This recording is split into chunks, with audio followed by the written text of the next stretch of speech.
तो आप अपने म्यूजिक के हॉबी को एक करियर बनाना चाहते हैं? अगर ऐसा है तो बने रहिए आगे इस वीडियो में, क्योंकि आज मैं आपसे बात करने वाला हूं 3 टिप्स के बारे में जिससे आप अपने हॉबी को करियर में कन्वर्ट कर सकते हैं।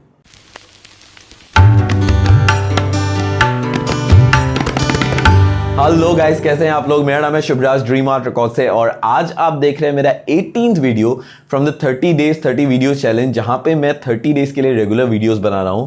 और इस वीडियो में मैं बात कर रहा हूं आप अपने म्यूजिक के हॉबी को एक सस्टेनेबल प्रोफेशनल करियर कैसे बना सकते हैं। और ये जो 3 चीजें हैं जिनके बारे में मैं बात करना चाहता हूं दोस्तों, ये सीखा है मैंने अपने करियर में विथ एक्सपीरियंस के साथ, टाइम के साथ।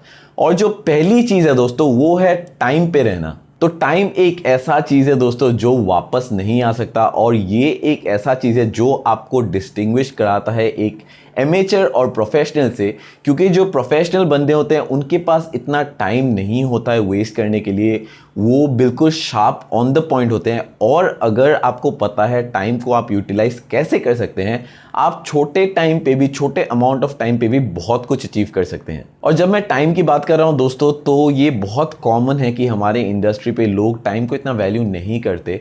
Musicians, audio engineers, audio files, अगर वो 7 बजे कह रहे हैं तो वो शायद 8 बजे आए, 7:30 बजे आए, 9 बजे आए, लेकिन वो इतना वैल्यू नहीं करते टाइम को। बट अगर आप प्रोफेशनल लोगों को देखें, आप इंटरनेशनल लेवल के प्रोफेशनल लोगों को देखें, इवन आप इंडिया पे अगर प्रोफेशनल लोगों को देखें, वो किस तरीके से काम करते हैं, वो बहुत अपने टाइम पे स्ट्रिक्ट होते हैं। वो बिल्कुल टाइम के साथ छेड़खानी नहीं करते हैं। अगर वो कहते हैं 7 o'clock, तो वो 7 o'clock एग्जैक्टली शार्प पहुंचते हैं उस जगह पे। और ये टाइम का फैक्टर ही एक चीज़ है जो आपको डिस्टिंग्विश करता है एक प्रोफेशनल और एमेचर से। तो मैं इस पॉइंट से सिर्फ ये भी नहीं कहना चाहता कि दोस्तों आप टाइम का मतलब है कि आप अपने मीटिंग्स पे टाइम पे पहुंचे, आप अपने शेड्यूल रिकॉर्डिंग्स पे टाइम पे पहुंचे। टाइम हर जगह अप्लाई होता है और आपको उसको वैल्यू करना आना चाहिए। अगर आपकी डेडलाइन कल की है, अगर आपका क्लाइंट कहता है कि मुझे ट्रैक कल तक चाहिए और आपने डिले करके उसको परसों कर दिया, तो ये बहुत अनप्रोफेशनल अप्रोच है। आपका क्लाइंट आपसे सेटिस्फाइड नहीं होगा और इस तरीके से काम नहीं होता। तो जो प्रोफेशनल लोग हैं उनको आप अगर देखें तो वो डेडलाइंस मिस नहीं करते, वो अपने टाइम का बहुत ध्यान रखते हैं। तो मेरे ख्याल से ये बहुत इंपॉर्टेंट फैक्टर है दोस्तों। लोग यूजुअली टाइम को इग्नोर करते हैं, टाइम को इतना वैल्यू नहीं करते, एटलीस्ट हमारे इंडस्ट्री में। लेकिन अगर आपको वो प्रोफेशनलिज्म अचीव करना है, अगर आपको वो सस्टेनेबल करियर अचीव करना है, तो आपको टाइम पे होना पड़ेगा। और जो दूसरा पॉइंट है दोस्तों वो है कि आपको एक ओपन माइंडसेट होना ज़रूरी है। आपको हर चीज़ एक्सेप्ट करनी आनी चाहिए जब भी आप एक म्यूज़िक करियर की बात करें तो। फॉर इंस्टेंस, मैं एक सिंगर सॉन्ग राइटर हूँ और मेरे मेन इंस्ट्रूमेंट्स एक गिटार और वोकल्स हैं।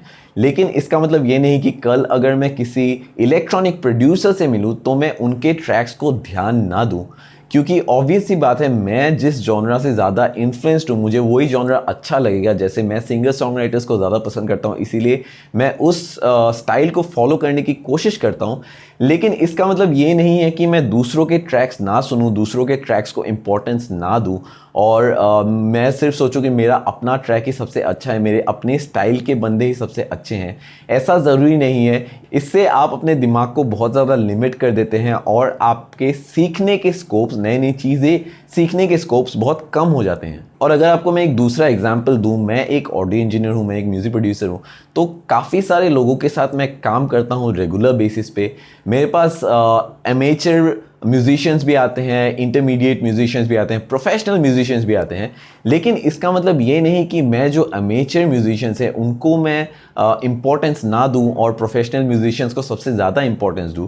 मैं हमेशा कोशिश करता हूं कि मैं उनके म्यूज़िक को रिस्पेक्ट करूं, क्योंकि वो उनका स्टाइल है। और ये बहुत ज़रूरी है कि आप सबको एक्सेप्ट करें वो जिस तरीके से है उसी तरीके से। और अगर आप इस बात को ध्यान रखें तो आपको बहुत कुछ सीखने को मिलेगा।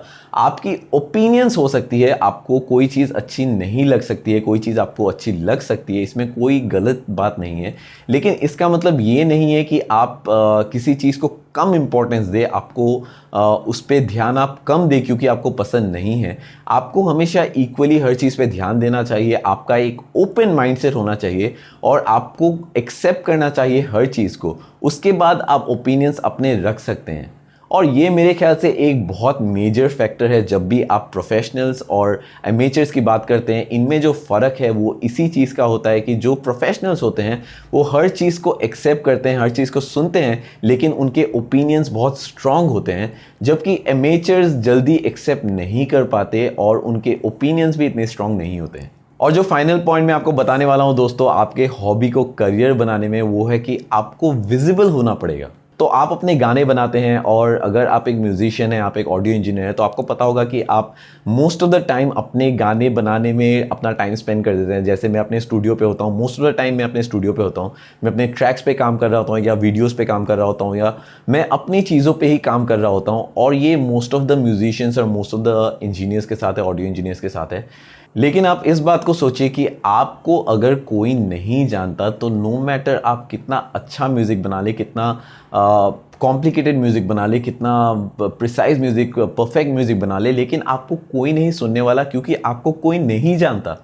तो ये बहुत सिंपल सी बात है दोस्तों, जब तक लोगों को आपके बारे में नहीं पता आपको कोई नहीं ढूंढने वाला, क्योंकि आज के टाइम पे कंपटीशन बहुत ज़्यादा है और विजिबिलिटी का बहुत बड़ा रोल बन गया है। अगर आप अलग अलग वेन्यूज़ पे, अगर आप अलग अलग जगह पे दिखते नहीं हैं, अगर आपको कोई जानता नहीं है, अगर आपका फेस फेमिलियर नहीं है, तो आपके म्यूज़िक को भी कोई इम्पोर्टेंस नहीं देने वाला। और ये सिर्फ मैं लाइव इवेंट्स की बात नहीं कर रहा हूँ, इवन इंटरनेट पे अगर आप विजिबल नहीं है, अगर आपको कोई सर्च करता है और नो रिजल्ट्स फाउंड दिखाता है, तो दैट्स द वर्स्ट थिंग आप आज के टाइम पे जो कर सकते हैं। अगर मैं आपका नाम सर्च करूं तो मुझे आना चाहिए, मेरे इंटरनेट सर्च पे आना चाहिए कि ये बंदा कौन है।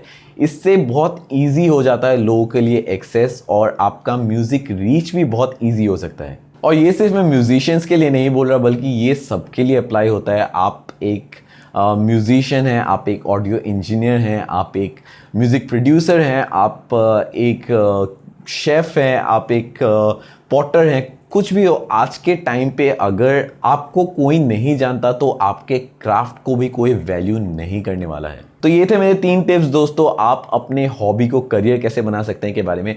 अगर आपको ये वीडियो पसंद आया तो मेरे चैनल को जाके सब्सक्राइब कीजिए, वो बेल का आइकन दबाइए। और अभी तक अगर आपने मुझे इंस्टाग्राम पे फॉलो नहीं किया है, प्लीज़ जाइए इंस्टाग्राम पे फॉलो कीजिए, क्योंकि वहाँ पे मेरे रेगुलर अपडेट्स होते हैं।